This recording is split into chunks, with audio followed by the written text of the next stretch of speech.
Karibu kwa mara nyingine tena kwenye YouTube channel yetu ya Wauzaji. Leo tutajifunza jinsi ya kuzuia watu kutagi picha zao kwenye profile yako ya Facebook. Watu wana tabia na kutagi picha zinaonekana na kwako, huku picha nyingine unakuta hazina maadili kabisa, yani zinakera kweli kweli. Moja kwa moja ukitaka kuzuia kabisa mtu asitagi picha zake kwako, unabonyeza hii sehemu hapa. Baada ya hapo unabonyeza neno setting.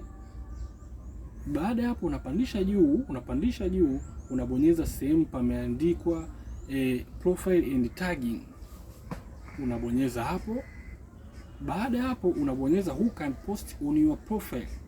Unabonyeza hapo. Baada ya hapo utaweka only me. Kwa ukibonyeza only me, yani ni wewe peke yako ndio utakayeweza kuposti. Mwingine yoyote hatuweza kuposti. Yani iko kitu kinakeraga, unakuta mtu anakutag picha zake ambazo hazina maadili. Moja kwa moja, yani hizi sehemu ni muhimu.